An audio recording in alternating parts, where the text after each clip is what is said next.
Ok, feliz año entonces. Sería ya 2020. Tuvimos esta última pausa navideña, pero volvimos con todo a toda máquina. Hola, ¿cómo están?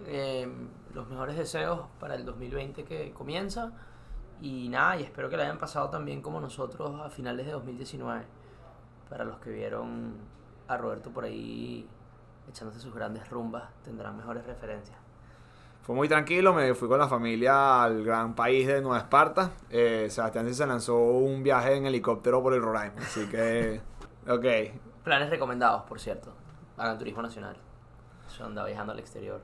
ahora vamos con lo que queríamos hacer. Este episodio queremos hablar sobre un tema que a todos les ha involucrado en el 2019 y fue ¿qué pasó con los créditos en Venezuela? El encaje legal. Es bien sabido que hasta hace poco Venezuela era un entorno en el que pedir prestado era un gran negocio. Tú pedías prestado, el tipo de cambio se devaluaba agresivamente en un plazo de tiempo muy corto. Y bueno, cuando te volteabas a pagar ese préstamo que pediste en bolívares, te dabas cuenta o te encontrabas con que tenías que pagar la mitad de eso en dólares de lo que te habían prestado. O sea, hacías plata simplemente por pedir prestado.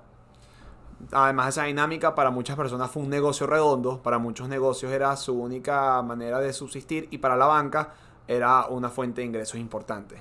Pero, Se suscitaron cambios importantes en la política monetaria del país, es decir, en las decisiones que toma el Banco Central. Y el Banco Central de un país puede hacer política monetaria de muchas maneras, pero a grosso modo modificando o las tasas de interés, que en Venezuela están reguladas, y un poco de eso vamos a hablar hoy, o modificando el encaje legal. Y estos son los temas que vamos a abordar o que abordamos en la entrevista que les vamos a mostrar a continuación. es técnico, lo entendemos, pero créanme, va a estar burde bueno.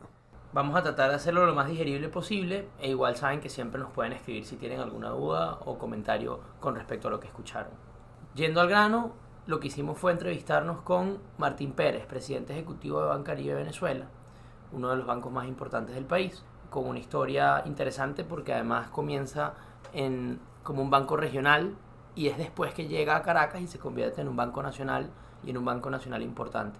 También interesante el hecho de que es un negocio familiar que por supuesto ya adquirió otras dimensiones, pero este y otros temas fueron los que conversamos con Martín Pérez. Esperamos que la disfruten.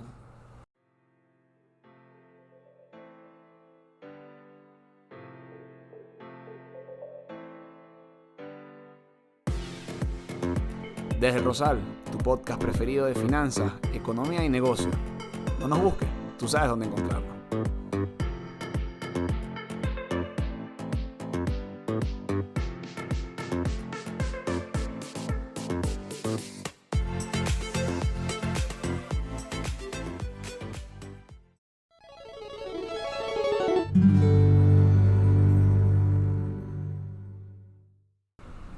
Bueno, estamos aquí con Martín Pérez, presidente de Bancaribe, presidente ejecutivo de Bancaribe en Caracas. Y bueno, un poco agradecer por el tiempo, naturalmente, y comenzar desde el principio, cuál es la historia de Martín Pérez y cómo se relaciona esta historia con una institución como Bancaribe. No, vale, gracias Sebastián, más bien por esta invitación de conversar un rato del sistema financiero bancario en general, ¿no? Y bueno, de mí ahora que me lo estás solicitando, ¿no? No, bueno, mi historia es de un profesional venezolano. La verdad que mi carrera se ha desarrollado toda en Venezuela con unos episodios muy cortos fuera, en momentos de estudios, pero bueno, soy egresado de la Universidad Católica, colega tuyo también, economista de la Católica ya de hace varios años atrás. Yo soy egresado del año 86. Me dediqué inmediatamente a la parte de asesoría económica, en un tiempo metroeconómica, en mis primeros años inclusive de estudiante, y después brinqué rápidamente al área bancaria, ¿no? Coqueteando con la parte docente, porque estuve varios años como profesor a tiempo convencional también en la Católica, que entiendo que tú también estás dando clase ahí, dando varias clases desde los años 88, primero teoría económica, después microeconomía, econometría y terminando después dando economía de empresas, ¿no? hice estudios de posgrado en diferentes sitios, fuera de Venezuela, en Washington, en American University, un posgrado en economía aplicada, y también aquí en el IESA hice la especialización de mercadeo y luego el máster de finanzas, y más recientemente pues unos cursos de programas avanzados de gerencia fuera en Estados Unidos, en Boston. Y bueno, mi carrera profesional, como te dije, aparte de estar los primeros años en la parte de asesoría, ha estado en el área bancaria, ha estado básicamente en 2 instituciones financieras, en el Banco de Venezuela, que realmente pasé por muchas etapas en el Banco de Venezuela, porque fue en los años de los 90 hasta inclusive luego estar en manos del Grupo Santander, y compartí con el Grupo Santander algunos años, y ya así las últimas 2 décadas, que estamos iniciando ahorita esta década, justamente yo arranqué este siglo trabajando en Bancaribe, ¿no? Y bueno, tengo ya 20 años trabajando aquí en Bancaribe, y recientemente, hace año y 10 meses, 8 meses aproximadamente, con el rol de presidente ejecutivo en el banco. Si pensamos ahora en el sistema financiero venezolano y en el rol que tiene la banca en un país de manera general y luego de manera particular en Venezuela y en esta Venezuela, ¿cuál sería una evaluación objetiva de la situación actual de ese sistema financiero y una evaluación objetiva del rol que está jugando la banca en ese sistema? No, bueno, el rol de la banca es bastante estándar, ¿no? Los bancos estamos llamados a ser, primero, a tener un encargo de confianza, pues tenemos los depósitos de terceros, los cuales tenemos que cuidar como buen padre de familia, sin lugar a dudas, pero el rol fundamental de la banca es un rol de intermediación, ¿no? Es tomar los recursos de las unidades superavitarias de fondos y canalizarlos hacia las unidades deficitarias, pues, o sea, ese rol de prestar a las empresas y de prestar a las personas para la actividad productiva y para el consumo. Entonces yo creo que ese es el principal rol, y eso no cambia en ningún mercado, ¿no? Con mayor profundidad en unos que en otros, sin lugar a duda, posiblemente con una dimensión de más corto, mediano o largo plazo, dependiendo también de la profundidad y la estabilidad del fondeo de los bancos en un determinado mercado. El otro rol es un rol de servir también en facilitar todo lo que es los medios de pago, en todo lo que es los procesos de cobros y pago a través de los diferentes mecanismos que existen, ya ahí sí dependiendo del nivel de sofisticación y desarrollo de cada uno de los mercados financieros, ¿no? Y por último, yo diría que también es el canal de transmisión de la política monetaria del Banco Central, o sea, es a través de los bancos que efectivamente se materializa y se ejecuta la política monetaria de los bancos centrales, ¿no? Martín, me llama la atención que mencionaste la política monetaria, y en particular cómo los bancos son un espacio de transmisión para el Banco Central ejercer su política monetaria. Cuando pienso en eso, lo primero que se me viene a la cabeza es el elemento de política monetaria que más ha estado sonando recientemente en Venezuela, que es el encaje legal. El encaje legal empezó a modificarse el año pasado y sabemos que ha causado cambios importantes en el sistema. ¿Cómo ha sido este proceso y dónde estamos en relación al encaje legal en este momento? Digamos, la política monetaria de carácter restrictiva inició fuertemente a mediados del año pasado, ¿no? Y ha venido modificándose casi que de una forma muy regular, periódicamente, ¿no?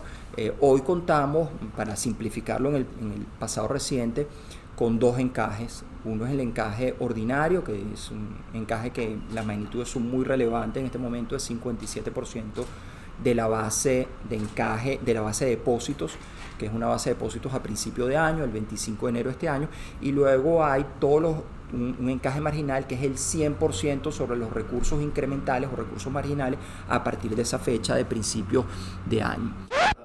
Ok, pausa un segundo. Se estarán preguntando qué es el encaje legal. El encaje legal es una de las políticas monetarias que poseen los bancos centrales para restringir o liberar la liquidez en la economía.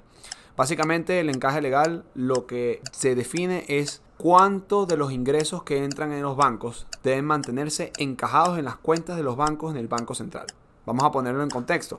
Si antes en Venezuela nada más necesitabas colocar de los 100 bolívares que te entraban en la banca, 5 en el encaje legal, entonces tú tenías para prestar el 95%, los 95 bolívares extra. Ahora en Venezuela, el encaje legal te demanda meter de los 100 bolívares que entran, el 98 en el encaje legal, y solamente tienes 2 disponibles para prestar a la banca.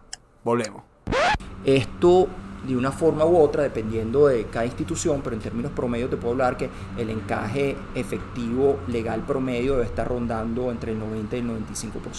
Esto limita de una manera muy severa la capacidad de intermediación, merma la capacidad de intermediación de los bancos en general y su capacidad de generación de ingresos sin lugar a duda, ¿no? Entonces eso se traduce de alguna manera en una reducción muy importante de los índices de intermediación de la banca. En este momento los índices de intermediación de la banca no superan el 15%. Cuando estoy hablando de niveles promedio, algunos bancos estarán un poco más altos, más bajos, y se pueden hacer algunas abstracciones de ciertas magnitudes de los depósitos de los bancos, y eso no es una cifra normal para un sistema bancario tradicional, ¿no? Entonces, el impacto que tiene esto es que la escala de operación de los bancos se ha reducido de una manera muy importante, y el principal activo, es decir, el activo productivo de los bancos, es su cartera de crédito. En algún momento la cartera de inversiones fue relevante, hoy no lo es, casi que no tiene inversiones los bancos, además están limitados únicamente a los emitidos o avalados por la nación, por la Ley General de Bancos.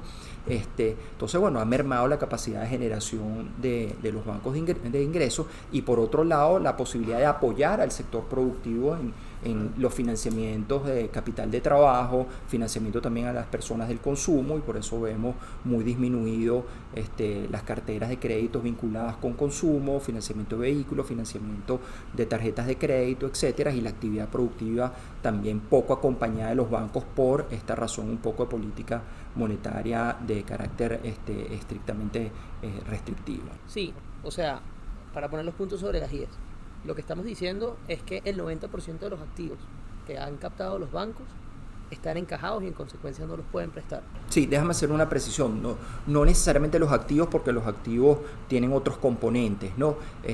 Pero si lo vemos desde el punto de vista del pasivo y de las captaciones del público, sí, efectivamente esa es la cifra, ¿no? Tú tienes el encaje legal, el encaje requerido. En términos de nuevo promedios puede estar rondando el 95%, todo depende del proceso de crecimiento de esos pasivos que ha tenido en el último año cada uno de los bancos. Entonces, por cada 100 bolívares, para ponerlo en términos muy simples, que tú tienes de captaciones del público, de recursos gestionados, tienes aproximadamente 15 bolívares únicamente prestados, y todo lo demás está en el Banco Central a una remuneración del 0%, o que no pueden ser intermediados en actividades productivas o de consumo para las personas, ¿no? Algo que creo que ilustra muy bien esto es cuando tú relacionas la cartera de crédito de las instituciones financieras con su patrimonio. Como bien tú sabes, los bancos somos instituciones que se apalancan, ¿okay?, de préstamos, y por lo tanto tu patrimonio lo prestas para la actividad productiva, y normalmente, dependiendo de la actividad de los índices regulatorios, tú puedes tener de 8 a 10 veces tu patrimonio expresado en términos de crédito. Okay. Hoy eso está invertido. La cartera de crédito total del sistema más bien es cerca de un 25% del patrimonio de la banca, o lo que es lo mismo, los patrimonios de los bancos en términos globales promedio son cerca de 6 veces la cartera de crédito. La cartera de crédito del sistema financiero en su totalidad en este momento no supera los 250 millones de dólares, cifra al cierre de noviembre. Y el patrimonio total de la banca más la gestión operativa acumulada al mes de noviembre está en el entorno de 1.150 millones de dólares, cosa que debería estar invertido en términos de tamaño, pero por situación de la liquidez represada en el Banco Central, el nivel de intermediación es apenas del 15% de los recursos captados del público. Interesantísimo. Y esa capitalización, ese patrimonio de la banca, ¿cómo se ha comportado en el tiempo, en el corto plazo? ¿Tenemos información por lo menos con respecto a producto nacional o incluso cómo se ha comportado contra sí mismo en el tiempo ese número? Sí, a ver, de repente para ver y creo que era una de tus inquietudes o preguntas que mencionabas, el tamaño de la banca hay que verlo siempre desde el punto de vista relativo, ¿no? Claro. La economía venezolana se ha contraído de una manera impresionante, pues, o sea, las cifras del propio Banco Central así lo demuestran. Ya tenemos 5 años consecutivos de contracción económica, y el año 19 no va a ser la excepción. Es más, En el mejor de los casos tendremos una contracción cercana al 20% y hay algunas estimaciones del orden del 25 y hasta el 30%. La actividad bancaria difícilmente puede estar ajena a lo que esté pasando en la economía en su conjunto, ¿no? Pero yo te diría que en los últimos 24 meses particularmente la contracción del sector bancario ha sido más que proporcional que la de la economía en general, ¿no? Posiblemente en los años 14 al 17 todavía el sistema financiero tuvo cierto margen de maniobra, pero en los últimos 24, 36 meses ha sido muy complejo. El proceso de hiperinflación golpea muy duro a la banca. La banca es un sector que se maneja con activos monetarios y los activos monetarios en hiperinflación se desvalorizan de una manera muy importante y aceleradamente. Entonces, si hay dos medidas básicas para ver el tamaño y el peso que tiene el sector bancario en la economía. Uno, obviamente, es el peso dentro del Producto Interno Bruto. En los años 13 al 14, ahí se llegó a un nivel cercano al 8, 7,5, 8% de peso dentro del Producto Interno Bruto. La contribución del sector financiero en general dentro del Producto Interno Bruto, ese indicador, cifras Banco Central de Venezuela, no llega al 2% en el año 2018. Y para el 2019 seguramente va a ser menor. ¿Y por qué menor? Digo, ya la información que sí uno la puede sacar de los balances de los bancos, el crecimiento de la cartera de crédito bruta de la banca nominalmente diciembre 18, diciembre 19 estimado debe estar rondando los 2.500%, mientras que la inflación, toma las cifras del Banco Central de Venezuela, súmale las últimas cifras del mes de octubre de la Asamblea Nacional, alguna estimación del mes de diciembre, debemos tener una inflación cercana al 12.000%. La devaluación del tipo de cambio oficial posiblemente cercano al 7.500, 8.000%. O sea, cuando tú ves hay una contracción real de la cartera de crédito de la banca, ya bien sea en bolívares reales o en dólares, entre el 70 y el 80% este año. Eso nos va a llevar a que, de nuevo, el peso del Producto Interno Bruto del sector financiero sobre el total de la economía decrezca aún más. Y el otro indicador, que es el tamaño de la cartera de crédito de la banca sobre el Producto Interno Bruto, que ahí tuvo, diría, su máxima expresión en los últimos años, en 2013, 2014 también, cercana al 30% del Producto Interno Bruto. Llegó un momento que la cartera de crédito del sistema financiero venezolano total estaba rondando los 25.000, 30.000 millones de dólares. Hoy, te mencioné hace un rato que esa cartera de crédito es cercana a los 250 millones de dólares apenas. Entonces, si vemos un Producto Interno Bruto en dólares que estará rondando los 60.000 millones de dólares, bueno, no llega a 0,5% el peso de la cartera de crédito sobre la actividad económica general, ¿no? Entonces es dramática la contracción que ha ocurrido en el sector bancario y eso, por supuesto, disminuye muchísimo la escala de operación de los bancos en general, y por lo tanto también la capacidad de contribución a la generación de riqueza en la economía, al financiamiento de la actividad productiva, al capital de trabajo, etcétera. Wow, la verdad es que es increíble porque uno ya conoce la tendencia, uno conoce la situación, pero cuando le colocamos un número es que en verdad nos damos cuenta de la magnitud del problema. Ahora bien, entendiendo esta situación, ¿qué está haciendo o qué puede hacer la banca para seguir cumpliendo su rol en la economía? Y más aún, ¿sigue o no siendo lucrativo prestar? Si es lucrativo o no, esa respuesta al final depende, ¿no? O sea, no se puede, hay que verlo de una manera integral, ¿no? Primero, la cartera de crédito no lo puedes ver nada más por el lado del ingreso. Y hoy el ingreso expresado en términos de tasa de interés está regulado. Entonces hay unas tasas nominales máximas que se pueden cobrar, en este momento 40%, y unas comisiones por desembolso que se pueden aplicar a los créditos y algunas otras servicios que la banca está cobrando para dar el financiamiento a las empresas, ¿no? Pero cuando tú lo ves de una manera integral, cuando ves el costo de financiamiento, como te decía antes, tú hoy estás generando ingresos por 15 bolívares, pero tienes que pagar por 100 bolívares que captas. Si bien las tasas pasivas también están reguladas y son sumamente bajas y son reales negativas, no se puede ver únicamente como el costo financiero del pasivo. Tú tienes una cantidad de costos que tienen que ver con los aportes a Fogada y Sudeban, que entonces de nuevo son por los 100 bolívares que captas, ¿okay? No nada más por los 15 que tú prestas.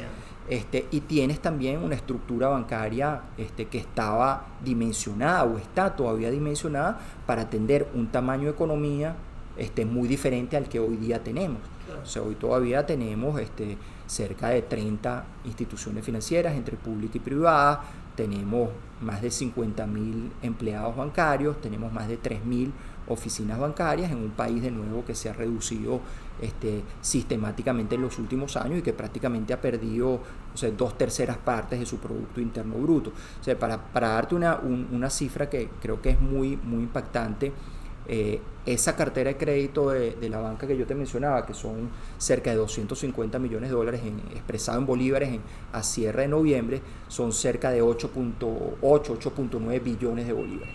Los gastos de transformación de la banca, que representan los gastos operativos, administrativos, más los gastos de personal, en el mes de noviembre nada más fueron cerca de 890 millardos de bolívares en un solo mes. Cuando tú anualizas eso y lo ves sobre la base de cartera de crédito, estás hablando que tú prestas un bolívar y gastas 1,2 bolívares en términos de gastos operativos personales, 120% lo que es los gastos de transformación sobre la cartera de crédito bruta. O sea, ¿cómo rentabiliza? Cuando en una economía normal los gastos de transformación sobre el total de activos productivos pudiese estar rondando entre 4 o 5%. Aquí estamos hablando de 120%. Entonces, como te digo, hablar de si el crédito es lucrativo o no, tiene muchas aristas. El tema es que hoy no hay otra opción.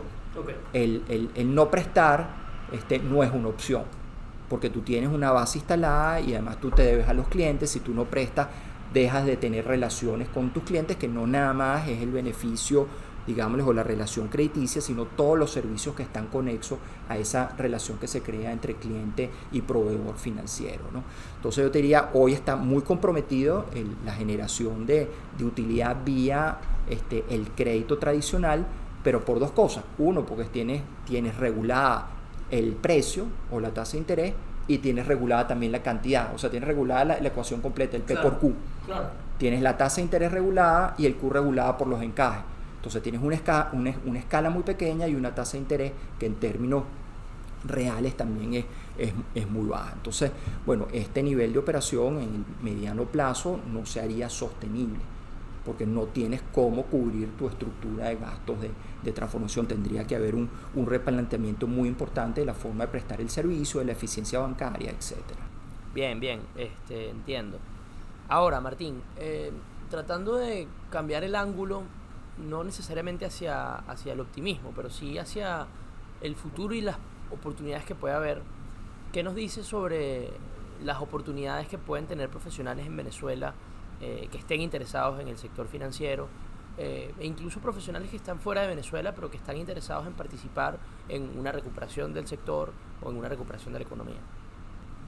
A ver, como decía, una situación, el status quo aquí no es sostenible, ¿no? O sea, tiene que de alguna manera cambiar. O sea, se le está poniendo a la banca todo el peso de la política monetaria. Eso tiene unos costos importantes en el corto y en el mediano plazo, ¿no? En un proceso de recuperación económica es fundamental la participación de la banca, ¿no? Y no va a ser suficiente nada más la banca nacional. Pues el apoyo de otros organismos de desarrollo multilaterales va a ser fundamental, pero una banca nacional robusta, fuerte, que pueda apoyar el crecimiento de la actividad productiva y el consumo, sin lugar a duda, es fundamental, ¿no? Entonces, la banca venezolana hace pocos años atrás, no estamos hablando de mucho tiempo atrás, tiene una posición competitiva impresionante en la región, ¿no? Comparable con cualquiera de los países hoy día que uno lo ve más bien muy lejano. O sea, hablando de economía chilena, colombiana, brasilera, mexicana, etcétera, ¿no? El talento en la banca venezolana es también demostrado y se ha caracterizado de tener un excelente desempeño, no nada más localmente, sino ahorita hay cientos de profesionales trabajando en la banca latinoamericana, inclusive fuera de Venezuela. Entonces, yo creo que tenemos que dar por descartado que la recuperación del país pasa por también tener una banca local local sana, fortalecida, ¿no? Y ahí vuelvo un poco al tema patrimonial, es muy importante. Bueno, ¿cuál es el fortalecimiento patrimonial de hoy de la banca? ¿Cuál es su capacidad de generación de ingresos? Porque la forma natural y orgánica de fortalecer los balances de una institución financiera es a través de su gestión operativa, de sus niveles de utilidad. Entonces eso es fundamental desde el punto de vista de ver la banca hacia futuro. Estoy también seguro de que en momentos de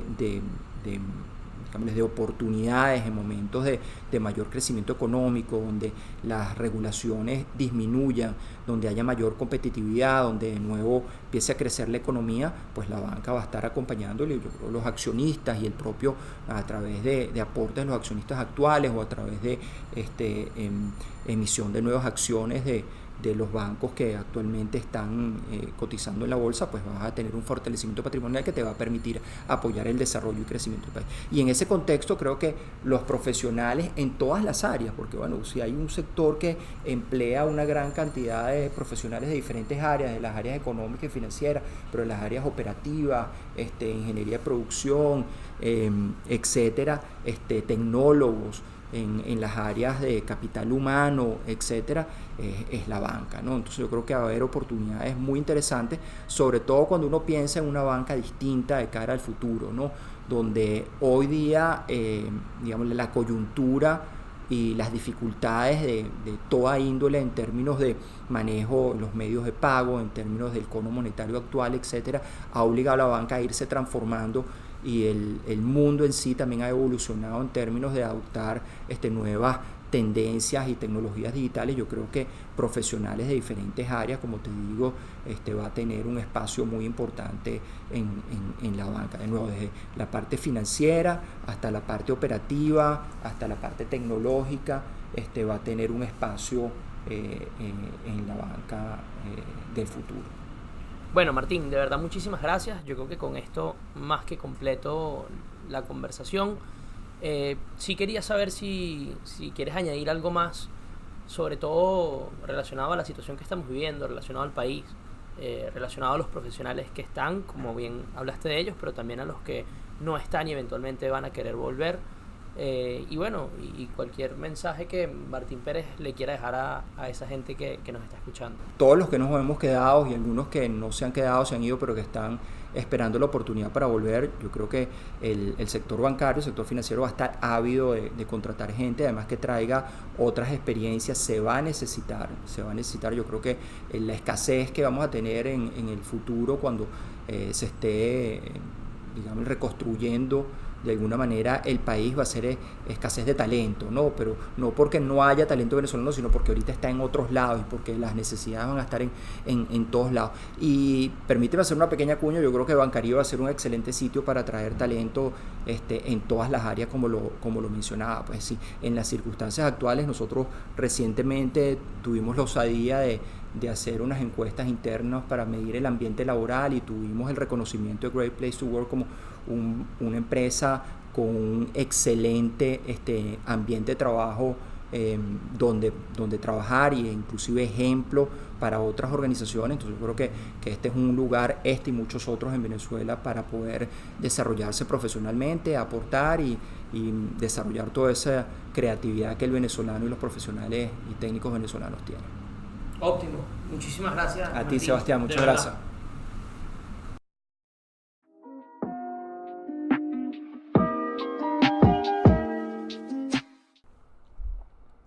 Espero que esta entrevista con Martín les haya dado luces de lo que ocurre ahorita en la banca venezolana y qué exactamente para Venezuela es el crédito bancario hoy en día. Antes era una herramienta para las empresas y negocios se financiaran, y para otros era una herramienta para comprar dólares. Ahora, sin ese acceso, la economía venezolana está sufriendo una transformación de la cual estamos viviendo en estos momentos. Más allá de lo que pueda ser oscuro dentro de este panorama que nos presenta Martín, nosotros desde el Rosal seguimos apostando a que Venezuela está enrumbada a ser un país que la banca va a pertenecer y que va a participar de manera activa. No se pierdan los próximos sucesos o lo que pueda pasar con la banca, porque seguiremos monitoreándola desde el Rosal. Desde el Rosal es un podcast producido por Solfín Casa de Bolsa. Nuestro director, Humberto Becerra. y los hosts Roberto Pérez Gimón y yo, Sebastián Carreño Leandro. Esperamos que nos sigas escuchando y si quieres encontrarnos, ya sabes que estamos en el Rosario.